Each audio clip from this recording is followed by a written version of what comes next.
Welcome students, امید ہے کہ آپ سب لوگ خیریت سے ہوں گے۔ آج ہم پڑھیں گے اردو کا کلاس 9 کا chapter number 5 claim and Mirza ظاہر بیگ کا۔ یہ ریڈنگ ہے، یہ آپ نے خود کرنی ہے اور اسے سمجھنے کی کوشش کرنی ہے کہ اس میں کیا کہہ رہے ہیں۔ یہ ہمارے پاس ہے مولوی نذیر احمد کا تعارف بیان، یہ ان کا تعارف ہوا ہے۔ وہ 1831 میں پیدا ہوئے، ضلع بخور میں پیدا ہوئے۔ آپ کی پیدائش 1836 بھی درج ہے۔ ابتدائی کی تعلیم آپ مولوی سعادت علی سے حاصل کی، لیکن بعد میں مولوی عبدالخالق کے حلقہ درس میں شامل ہو گئے۔ کچھ عرصے بعد دلی کالج میں داخلہ لیا، عربی، فارسی، ریاضی کی تعلیم حاصل کر کے مدرسے کی حیثیت عملی زندگی کا آغاز کیا۔ ترقی کر کے انسپکٹر مقرر ہو گئے۔ اپنے ذاتی دلچسپی کے باعث انگریزی زبان کی تعلیم بھی حاصل کی۔ 1861 میں انڈین پینل کوڈ کے ترجمان کے پہلے تحصیلدار اور پہلے افسر بندوبست بنے۔ اس کے بعد ریاست حیدرآباد چلے گئے۔ ممبر بورڈ آفس ریونیو کی حیثیت سے خدمات سر انجام دی۔ یہاں اپنی مدت ملازمت پوری کر کے سبک دوش ہو گئے۔ ریٹائرمنٹ کی اپنی زندگی تصنیف و تالیف کے لیے وقف کر دی۔ اس کے بعد ہے 1897 میں آپ کو شمس العلما کا خطاب عطا ہوا۔ اس کے علاوہ جب آپ پنجاب یونانی اور ایڈنبرگ یونانی یونیورسٹی سے بھی آپ کو اعزازی ڈگریوں سے حاصل کیا گیا۔ مولوی نذیر احمد کا پہلا ناول نگار کہا جاتا ہے کیونکہ ان تحریروں میں اردو ناول کا نقش اول موجود ہے۔ آپ کو دلی کے صاف اور بامحاورہ زبان، خاص طور پہ دلی کی خواتین کی روزمرہ زندگی کی استعمال پر دست راست تھی۔ آپ کو کہانی بیان کرنے اور کردار نگاری میں ملکہ حاصل تھی۔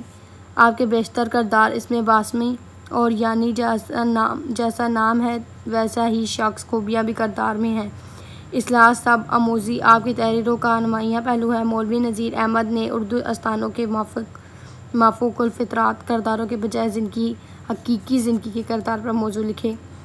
ادب برائے زندگی کے نظریے کے تحت آپ نے ناولوں میں مرات الحرس، توبۃ النساء، رویہ صدقہ، بنات النار اور ابن وقت شام ہے۔ مولوی نذیر احمد قرآن مجید کے ترجمہ بھی کیا۔ اس کے بعد آ جاتے ہیں مشق پہ۔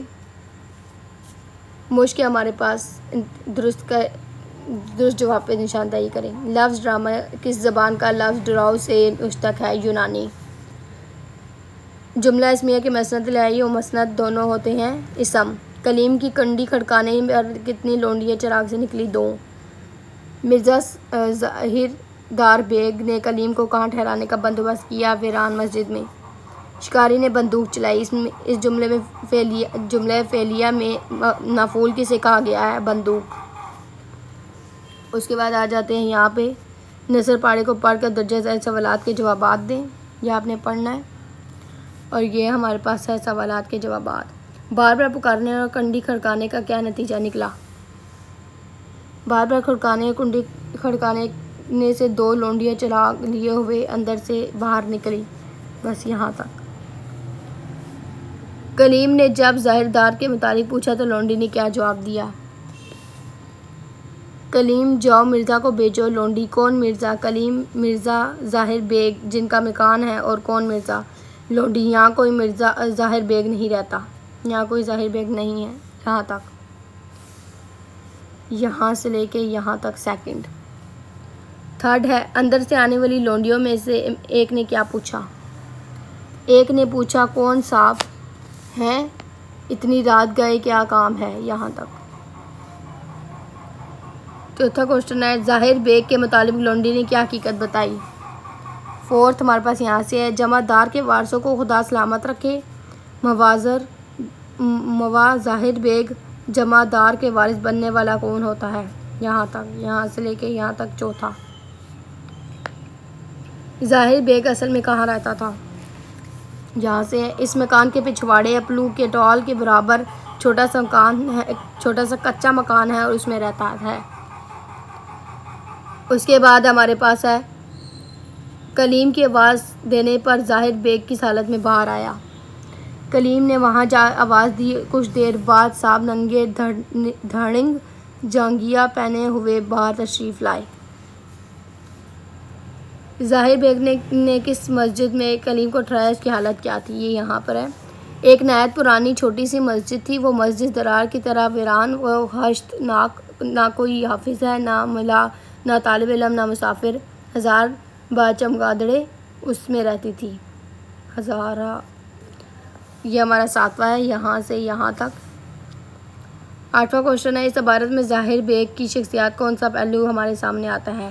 ہم نے کیا کرنا، آپ نے اس کو پڑھنا ہے اور یہ آپ کو خود سولو کرنا ہے۔ یہ آپ کو خود ان سے پڑھیں گے، آپ کو پتہ چلے گا کہ اس میں کون سی شخصیات کے بارے میں، ظاہر بیگ کی کون سی شخصیات کے بارے میں ہے، تو یہ آپ نے خود کرنا ہے، ڈو یور سیلف۔ اس کے بعد آ جاتے ہیں سوشل میڈیا یا الیکٹرانکس میں رات 9 بجے سے 10 بجے تک اپنے والدین کی نگرانی میں خبروں انٹرنیٹ کا ایک چینل دیکھیں۔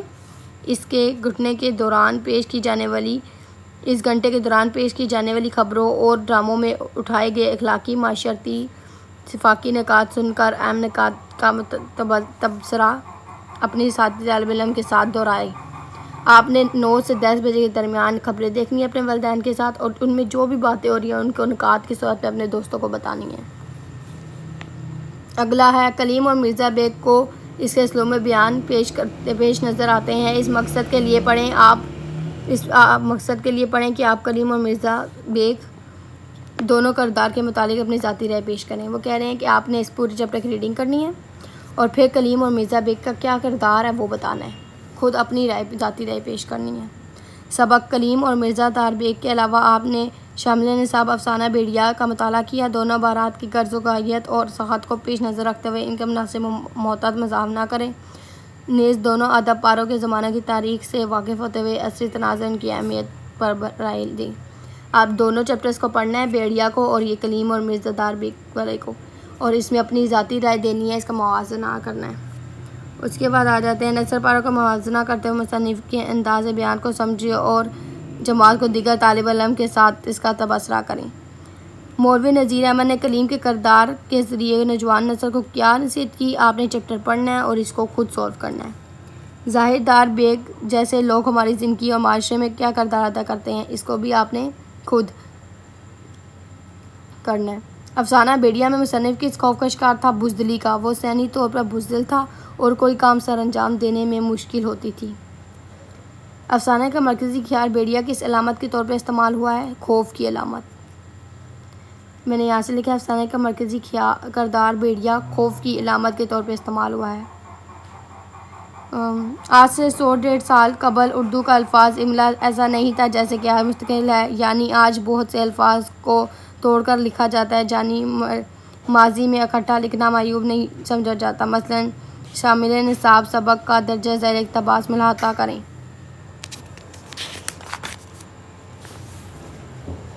یہ آپ نے پڑھنا ہے۔ اس کے بعد ذو معنی الفاظ۔ ذو معنی الفاظ وہ الفاظ ہوتے ہیں جن کے 2 معنی ہوتے ہیں۔ ذو معنی الفاظ ایسے الفاظ ہیں جن کی املا ایک جیسی ہو، ان کے معنی ایک سے زیادہ ہوں۔ بعض اوقات ان میں معنی مؤنث و مذکر دونوں، ایک مؤنث اور دوسرا مذکر کے طور پر استعمال ہوتا ہے۔ قلم، لکھنے کے لیے استعمال ہونے والا آلہ اور پودے کی قلم۔ کان، کسی قیمتی چیز کا ذخیرہ، یعنی کوئلہ یا سونے کی کان اور جسم کا ایک حصہ۔ میرے کان میں درد ہے۔ پاکستان میچ ہار گیا۔ ہار ایک گلے میں پہننے والا ہار بھی ہوتا ہے۔ کپڑے کا عرض 1 فٹ ہے۔ میں نے قلم سے لکھا۔ مغرب نے اسلامی ملکوں کے ساتھ اچھا سلوک کیا۔ یہ ہمارے پاس ذو معنی الفاظ ہمیشہ 2 معنوں والی ہوتی ہیں، جن کے 2 معنی ہوتے ہیں۔ ناول سے مراد سادہ زبان میں ایسی طویل کہانی ہے جس میں انسانی زندگی کے معمولی واقعات اور روزانہ پیش آنے والی معاملات کو اس طرح بیان کیا جاتا ہے کہ پڑھنے والے کو اس میں دلچسپی پیدا ہو۔ ناول جو ہے وہ ہماری زندگی کے ایسے حالات کو بناتے ہیں کہ لوگوں کو اس میں دلچسپی ہو۔ یہ دلچسپی پلاٹ، منظر نگاری، کردار نگاری، مکالمہ نگاری سے پیدا کی جاتی ہے۔ ناول نثاری قصے کو کہتے ہیں جس میں کسی خاص نقطۂ نظر کے تحت زندگی کی حقیقی و واقعاتی عکاسی کی گئی ہے۔ ناول کا مرکزی خیال اس کے ٹھہراؤ ہوتا ہے، واقعات ایک تسلسل موجود ہوتا ہے، حقیقت نگاری اور صداقت بیانی اس کا خاصہ ہے، اس کے موضوع انسانی زندگی ہوتا ہے، یعنی انسانی زندگی کے حالات، واقعات اور معاملات کو انتہائی گہرے اور مکمل مشاہدے کے ساتھ کہانی کی شکل میں پیش کیا جاتا ہے۔ ناول کے اجزاء: کہانی، پلاٹ، کردار، مکالمہ، یہ فارم ہے ناول کا۔ بس یہ چیپٹر ہمارے پاس اتنا ہی ہے۔ امید ہے کہ آج چیپٹر آپ کو سمجھ آ گئی ہوگی۔ اگر اس میں کوئی کنفیوژن ہے تو آپ ضرور بتائیں، اور اس کو آپ نے پڑھنا ہے چیپٹر، اور اپنے سے جو کوسچن میں نے آپ کو پریکٹس کے لیے دیے ہیں وہ کوسچن آپ نے خود سولو کرنے ہیں۔ اوکے، اللہ حافظ۔